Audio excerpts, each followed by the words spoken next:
I can't wait to show you what I've made.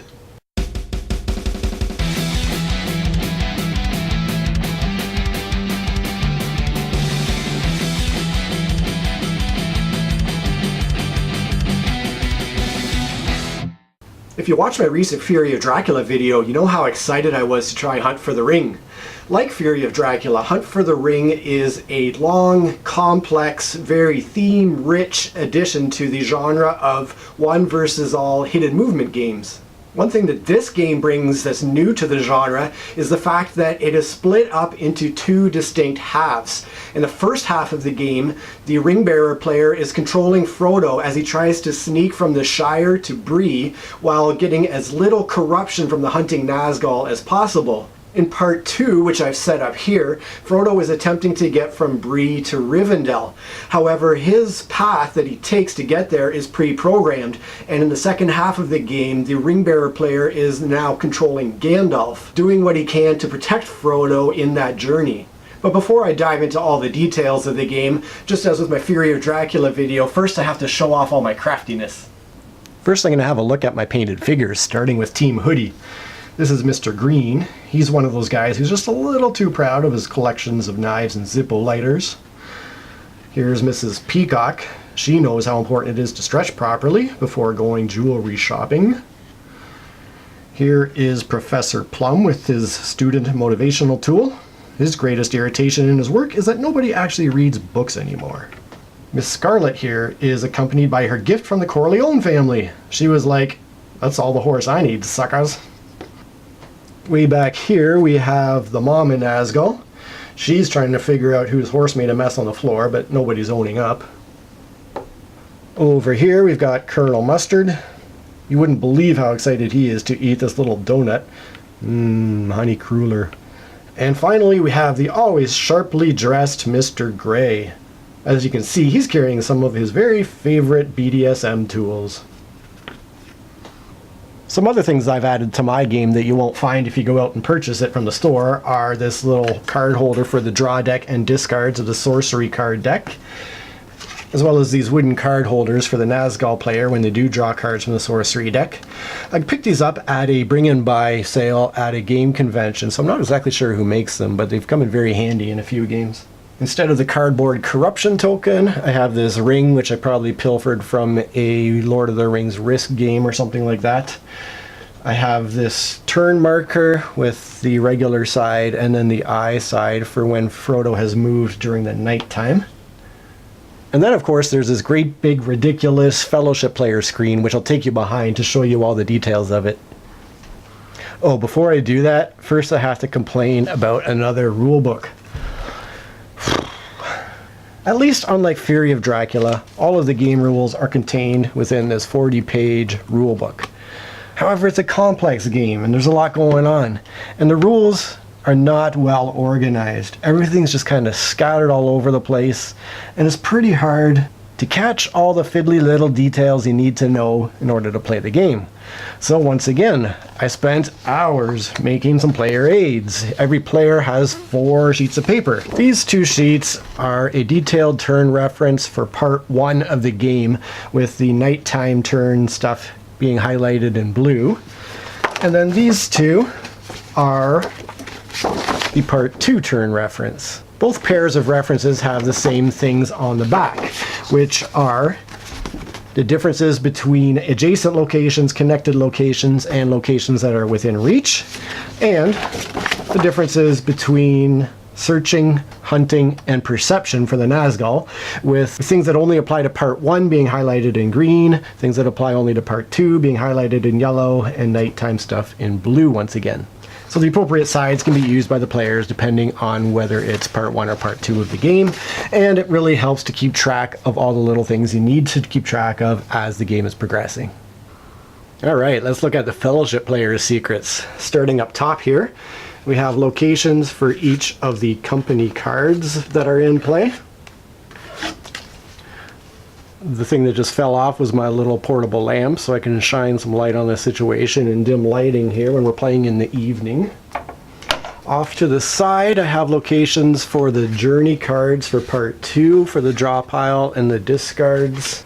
Then on the other side are the Fellowship players' ally cards, draw piles, and discard piles. I also realized it was important that the Nazgul players know if the Fellowship player has any Fellowship tokens currently available, because so many of the effects of the Fellowship players' ally cards are spending these tokens to cancel the effects of the Nazgul player sorcery cards. So if they are aware that the Fellowship player has no Fellowship tokens currently available, then they know they're more free to play their sorcery cards without having them interfered with. What I didn't necessarily take into consideration was the fact that they also needed to know whether the Fellowship player also had ally cards available to use them with. So if I were to redesign this screen, I might actually bring the walls in so that the Nazgul players can see whether or not there's both cards and tokens available for those card cancellations. While I'm on that topic, let me just briefly say that I don't like that mechanism in a game where cards are used to cancel other cards. It's very disappointing if you have a good card in hand and you're excited to play it, and then the other player plays a card to cancel it. And it's even worse when games have cards that you can play to cancel the cancel card to play your original card. I wish that game designers would just stick to effects that can be played, or maybe countered, but not in a way where you're just outright saying, well, that card didn't work, bye. It's just a little irritation I have, and I don't like that so many of the ally cards in this game rely on that effect of canceling sorcery cards. Here's another thing that I'm probably a little bit too irritated by, but part of the theme of the game, a very small part of it, are the titles of the cards. And here are some examples of those card cancellation effects for the Fellowship player. This card allows the player to spend a token to cancel the effects of a sorcery card. The title of this card is, Could It Have Been Gandalf? This card lets the Fellowship player cancel the effects of a shadow die. Its title is, Could It Have Been Gandalf? This one canceled the effects of a search. Could it have been Gandalf? Cancel the effects of a perception. Could it have been Gandalf? I mean, really? That's just laziness. All the other cards have different titles. Why on earth would you not take half a second to come up with something more interesting for the titles of those cards? Well, anyways, let's carry on looking behind this screen. I'll pop the top of it off so you can see it a little bit better. And I will dismantle it. There we go. And here we have the situation for part 2 of the game. Up at the top here, I have a board that I've printed onto magnet paper with my magnet tokens to indicate each of the 4 colored Nazgul, as well as the Fellowship player's secret location, and if it's part 2, Gandalf's location. And then another magnet I can substitute in play for the Lord of the Nazgul, if the Lord of the Nazgul were to replace one of the other Nazgul in the game. On the flip side of this, I have the part 1 board, and I have other magnets that can be used to mark the location of the information tokens on the board.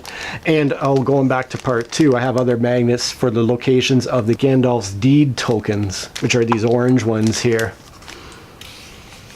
Similarly, Ring Bearer's little dashboard is double-sided, as was designed in the game, so that it can be flipped over for part 1 of the game versus part 2 as well. And then of course I have spaces on both sides of the map for Frodo's ally cards. I have more than are necessary just so that the player can put cards wherever they find most convenient. So that's all the physical components of the game. Let me go get comfortable so that I can chat more about the actual gameplay in comparison to games like Fury of Dracula and Specter Ops. Okay, it's taken me 24 hours to get to this chair, but I'm finally here and I'm ready to dive into the juicy details and to make some comparisons. To begin with, I'm going to talk about the designers of Hunt for the Ring. There are 3 co-designers of Hunt for the Ring. 2 of the designers were also designers on the War of the Ring game. War of the Ring had 3 co-designers. 2 of them came over to Hunt for the Ring to help with the design of this game. The 3rd designer is a name that you would probably only recognize if you were a big fan of this genre of all versus one hidden movement games. And that name is Gabriel Mari.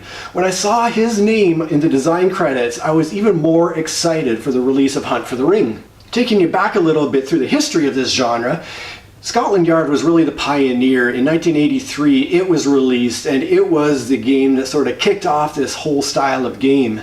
Then in 1991 Clue the Great Museum Caper came out, and it added some really fun twists of this art thief who you couldn't see moving, but every so often a painting would disappear from the museum and you would know that the art thief had to have been right next to that painting, or you might catch a glimpse of the thief on a camera or something in the museum. Now jump forward a full 16 years to 2007, and Gabriel Mari comes onto the game design scene with a game called Garibaldi The Escape. There are some very obvious influences from that particular game in Hunt for the Ring, which I'll get to when I get into the aspects of Hunt for the Ring. But it was his first stab at the genre. Then 2 years later, in 2009, he designed a game called Mr. X, which was essentially a modern, updated version of Scotland Yard. I've never played that one, but I'm really curious to try it out if I do find it anywhere. 2 more years later, in 2011, he teamed up with another designer to create Letters from Whitechapel. And I need to pause on that one for a second and talk about it. Because if we were to divide all the games of this genre by complexity level into low complexity, medium, and high complexity, I can only think of 3 really huge, epic, complex, long games dripping with theme that fit this style. The first of those was Fury of Dracula, which, as I've mentioned, has been a favorite with my wife and I for many years. Then Letters from Whitechapel showed up to compete with Dracula in this epic game space. However, despite the fact that I've tried many of the games in this genre because of my love of Scotland Yard as a child, Letters from Whitechapel is a notable exception to the games that I've played. The reason is that I personally am too uncomfortable with the theme. It's a game where one player plays as Jack the Ripper and the others are police detectives trying to trap and capture Jack. Now, one of Jack's major roles in that game is to periodically murder a woman in order to provide clues for the detectives in the game. The macabre nature of this game is really emphasized by the art direction they went with it. They really utilized blood spatter as an art feature on the game box, the game board, pretty much everywhere there's this blood spatter to bring out the gruesome nature of the crimes. For me, having to dive that deeply into the theme would be a little too much. I have a real problem when it comes to violence against children and women, and it's simply something that I cannot stomach in my own entertainment media. Now, that being said, you could find plenty of examples in my own game collection that might prove me to be a hypocrite, such as in Fearsome Floors. You can travel faster through the dungeon by sliding on blood slicks on the floor, or in Attack you can enact violence on a global scale, or in V Commandos you can get really up close and personal with your killing. And even one of my top 3 games of all time, Mr. Jack, is about Jack the Ripper. However, in this game, it's what you might call a pasted-on theme, where the theme is very loosely tied to the gameplay. You could really be any criminal attempting to escape the clutches of the detective player. So while I don't love that they went with that theme, at least it's abstracted out enough that I can just enjoy the game for what it is. So all that to say that Letters from Whitechapel is a notable exception to my personal experience with games in this particular genre. Now, 6 years after the release of Letters from Whitechapel in 2017, the same 2 designers of that game created what was essentially a much simpler version of Letters from Whitechapel called Whitehall Mystery. It takes that huge, long, complex game and distills it down to basically a Scotland Yard level of simplicity.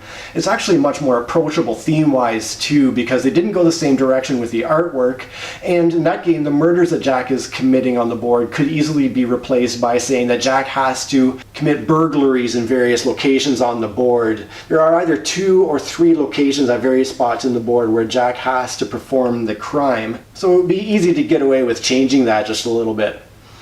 So finally, we're at 2018 now with the release of Hunt for the Ring, and Gabriel Mari has his hand in this game as he did with all the previous ones I just mentioned, which is why I was excited for this release.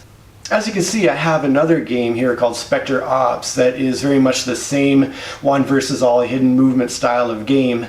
And while these are all very similar in their overall style, I'm going to take some time to break down the various components of the gameplay and talk about how each one differs from game to game to show you how they compare.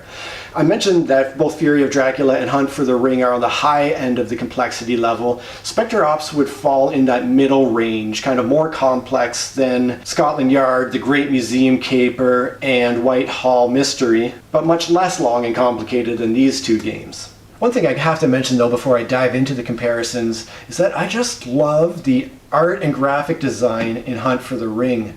The game boards, the player components, it's also beautifully done. The colors that are used, the tones that are used, the design of everything. It's just one of the more visually appealing games I've ever played.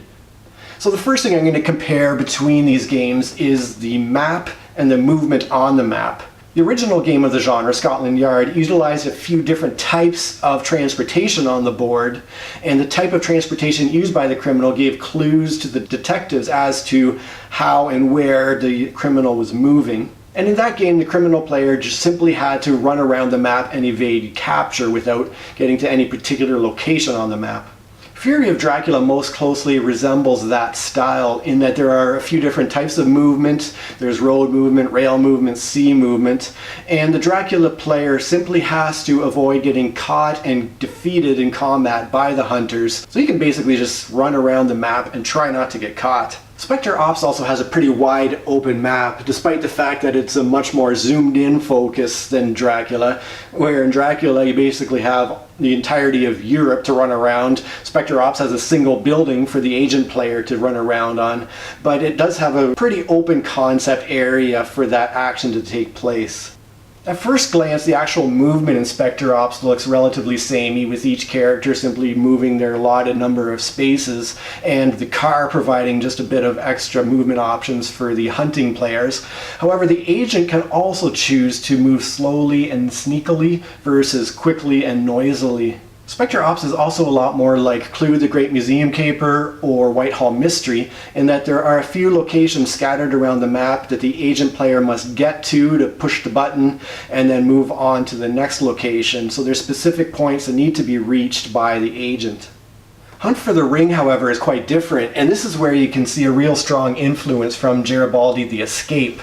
The map in Hunt for the Ring is very long and narrow, and the ring bearer player has to start at one end and make their way across the map to the other end.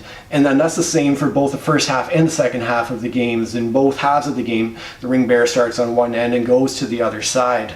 In that manner, it's a lot more of a focus game for the hunting side, because they always have a pretty decent idea of where the ring bearer is based on how much time has progressed in the game. So it's not like some of these other games where they might just be wandering all over the place without any clue where their quarry is located. It can be very frustrating for the vampire hunters in Dracula to spend ages just going from city to city trying to find some clue as to where Dracula is. And in that sense, the Nazgul in Hunt for the Ring aren't quite faced with that same degree of frustration, I think. Specter Ops does some really neat things with its map. I think it has my favorite map situation of all these games, because it is filled with alleyways and roads between buildings, so the hunted player can kind of dart around and get into cubby holes and try to be really sneaky and not get located. Because the other cool thing is the fact that the hunting side has line of sight rules whereby they can position themselves at roads so that if the agent crosses the road, they'll get a glimpse of the agent and know that they were in that area. So it really feels like a cat and mouse situation where the agent's trying to move quickly but sneakily around these various locations, and the hunting team is just trying to catch that glimpse of the agent to get on top of them. Next, I'm going to take a look at the methods of searching for the hunted players and locating clues about locations. Obviously, in hidden movement games, this is a key part of the game, trying to find hints of that player and get to where they're located. In Scotland Yard, it was challenging for the police detectives in that they had to land on their quarry's exact location in order to catch that criminal, and the only clues they were given were the types of transportation being used by the criminal. To counteract that, they implemented this rule where roughly every 5 turns, the criminal would pop up on the board and show their exact location before then disappearing again. Garibaldi the Escape used a similar system with different types of transportation, but if I remember correctly, there was only one point in the entire game where the Garibaldi player had to pop up and reveal their location, and that was on turn 8 out of a possible 30 turns. So the rest of the time, the hunters could potentially just be wandering around having no idea where their quarry was. At least when Fury of Dracula showed up on the scene, they added this trail system where you could potentially find a spot that Dracula had recently been to and thus know that you were close on the heels of Dracula. This still wasn't very easy to do though, given the size of the map, and kind of a weakness of the design was that it relied on the hunters drawing cards that revealed clues as to where Dracula's trail was in order to help them get some hint as to where Dracula might be. I didn't really like that there was such an emphasis on this lucky card draws to find Dracula. From what I understand from Letters of Whitechapel, though, Gabriel Mari implemented this clever twist whereby Jack had a hideout that he had to periodically return to in the game, so the police could discover clues as to where he had been going and gradually focus in on a specific location on the map. In Specter Ops, there are a few tools available to the hunting players to help them find the agent. A couple of the characters on the hunting side, as well as the car itself, have abilities that give kind of a broad idea of where on the map the agent might be located. And then of course there are the lines of sight, where the hunting players have to position themselves cleverly to see down various roads to get a more exact idea of where the agent is located. And then of course every time the agent player pushes one of the buttons that are their objectives on the map, the hunting team knows exactly where the agent has been. In Hunt for the Ring, the searching aspect I think is one of the game's greatest strengths. There are a few different ways the Nazgul can look for clues as to the ring bearer's location. They can search a large area for hints of Frodo having passed through. They can perform kind of a narrower search in a smaller location. Or they can search an exact location to see if Frodo has been through there at any point, or they can even hunt in that location to see if Frodo is there right now, and then perform an attack against Frodo. I like all these options that the Nazgul have despite the complexity it adds to the game. And I like that, similar to Fury of Dracula, they can find out if the ring bearer has been through specific locations on the map. Now I'll take a look at the experience of each game from the perspective of the player who's being hunted. In Fury of Dracula, well, Dracula simply has to run around and not get himself caught and killed. He is kept busy on every turn with planning his route so he doesn't get caught or cornered, and he has the deliciously fun task of setting traps for the hunters at every location he walks through. And uniquely to this game, Dracula can even go on the offensive and launch an attack against a hunter, because if Dracula can defeat a hunter in combat, that really gets him a long way toward the points he needs to win a game. In Specter Ops, a big part of the agent's game is utilizing the map's layout to get where they need to go. With the hunting players constantly on their heels, they have to figure out whether they're going to move quickly or whether they're going to try to keep it quiet and sneaky. And they do have a few fun traps and tools at their disposal, but not very many, and it's always an agonizing decision as to when to use up that particular item to help get the agent where they need to go. A very unique part of Hunt for the Ring is how the role of the ring bearer changes from part 1 to part 2 of the game. I played as the ring bearer, and part 1 felt like the typical agonizingly tense cat and mouse experience that comes along with being the hunted player in all of the games of this genre. But other than getting across the map to your goal, there wasn't a lot else going on for the ring bearer player. It was a matter of just keep moving to where you need to get to.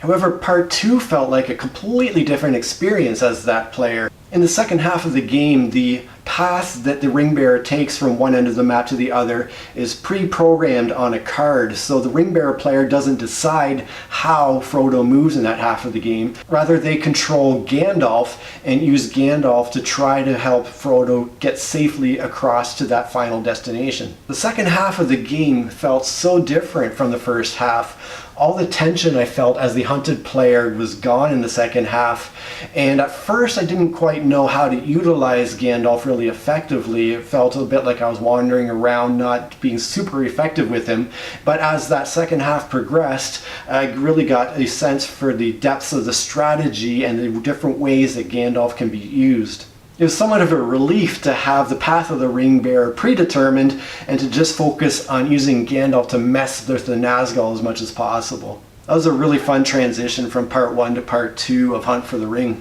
The final aspect I'm going to compare with these games is the experience of being the players who are doing the hunting.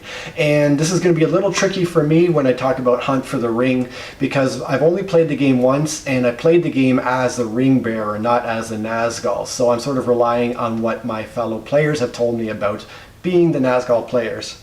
When Fury of Dracula came onto the scene, it brought the interesting idea that each hunting player had unique abilities, so that each character felt unique and different.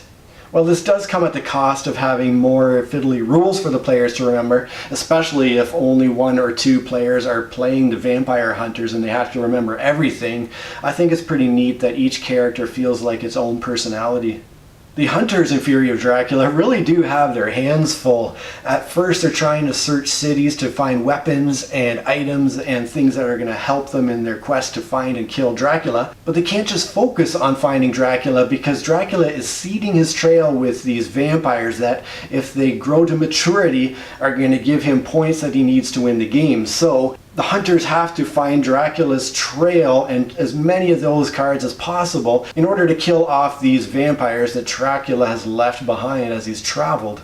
And they're doing that knowing that more often than not they're actually walking into traps that Dracula has left, because they have to discover these vampires. They also have to discover all the nasty things that Dracula's left for them to deal with.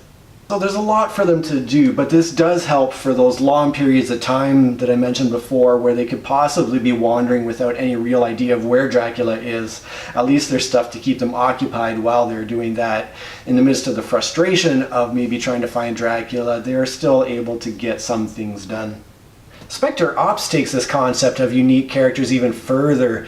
Each individual hunter in that game feels so different from the other because of the way the abilities are utilized. And when they are being chosen at the start of the game, the specific hunters you choose to bring into play can affect how the game feels. Beyond that though, they're simply trying to move on the map and get as close as possible to the agent, to take shots at the agent and hopefully eliminate them before they complete their objectives. So their actions mostly involve moving around, or maybe just even standing in a street corner hoping to catch a glimpse of the agent as they move across a road. But for me, when I play as the hunting side in Specter Ops, the game feels almost as tense as being the hunted player in these other games. Because the game is so fast moving, you really feel this urgency to find that agent, to catch up with them and take them out before your time runs out. So there's this sense of tension that isn't quite as present as the hunted players in the other games, I think. And as for the one I haven't played, the Nazgul and Hunt for the Ring, I do wonder if, despite the various searching options, if those roles don't feel overly simplistic. One thing that really disappoints me is that each Nazgul does not have its own special abilities, that the 4 standard Nazguls are all identical, and the only difference is if the Nazgul succeed in bringing the Lord of the Nazgul into play, the Lord of the Nazgul has a couple of unique abilities. But other than that, all 4 of the other Nazgul are identical, and their only job is to locate Frodo and do as much corruption damage as possible every time they successfully hunt for him. Also, disappointingly, the role of the Nazgul does not change from part 1 of the game to part 2, whereas I mentioned that the Ringbearer player has a real different feel in both halves of the game. What the Nazgul are doing is identical in both halves, so it's basically one long stretch of doing the same thing, just searching and searching and searching. Even when they do locate Frodo, there's not much agency for them in terms of the damage that's being done. The Ring Bearer simply draws corruption tiles from the bag to see how much damage is done, unlike in something like Fury of Dracula, where the hunters have to participate in combat against Dracula using their cards and items they've collected along the way. Or in Specter Ops even, you roll a die to take a shot at the agent. Now, the 2 Nazgul players I was playing with had differing opinions on this. The one player actually liked the fact that the damage dealing was a simple tile draw. That player did not enjoy the combat aspect of Fury of Dracula, whereas the other player liked the combat of Dracula much better, and especially with the 3rd edition with the improved card combat. They thought that that was a much more exciting and engaging experience. So it remains to be seen whether I enjoy the role of the Nazgul or not. I do have concerns about it, and I'm really not sure if that role is going to stack up as well against these other 2 games as some of the other elements of the game did. I was hoping that by the end of our first play we would enjoy Hunt for the Ring enough to perhaps even replace the old, awkward, cumbersome beast that is Fury of Dracula, but we're just not sure on that. My wife is not eager to get rid of Fury of Dracula. She wasn't enamored enough with Hunt for the Ring to jump to that conclusion, and we're probably going to have to play both a little bit more to see what we think, or maybe even end up just keeping both of them, despite the time commitment that both of these games are to play. For me personally, I think one thing I realized by making this video is that I would perhaps even sell both Fury of Dracula and Hunt for the Ring and just keep Specter Ops. It just hits all the right things in a very fast, tense, action-packed game and not a ton of rules overhead in comparison to these other two games. However, for whatever reason, my wife just didn't enjoy Specter Ops. I'm not sure why, but it just wasn't her thing. I don't know if, like me, she just wasn't into the whole cyberpunk theme. I mean, Fury of Dracula and Hunt for the Ring both have amazing themes and both capture their themes beautifully. And that just wasn't there to the same extent for us in Specter Ops, but I'm not sure what it was. And what it'll mean is that we'll have to keep at least one of these two games anyhow. I'm curious to hear what you think, though.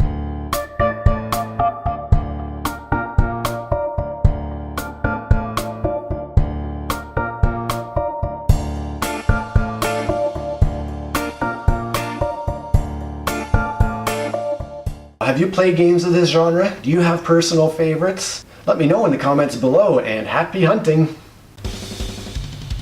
Hey, it's Josh. Thank you so much for watching. I'm really proud of the work that I put into making this video, and it would mean the world to me if you would take the time to share it with one or two people that you think might enjoy it as well. Cheers!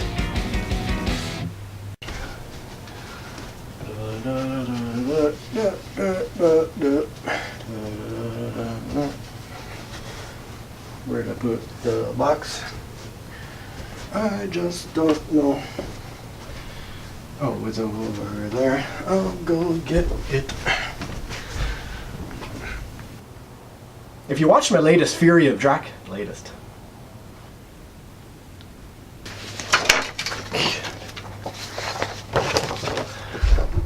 Start again. Testing, testing, testing! Oh, testing. There are three Really?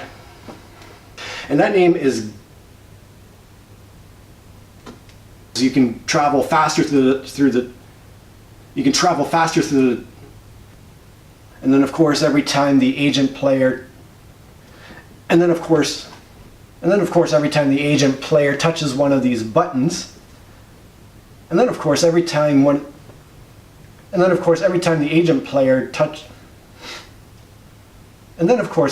agent player pushes one of the buttons that are there. The final aspect I'll compare is the experience now for the players who are doing the hunting. Did I just yell? I can't control the volume of my voice!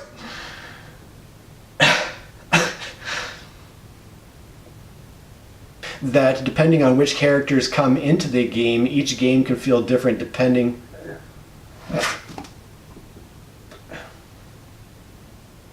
The vampire punters. The vampire punters. Oh my god.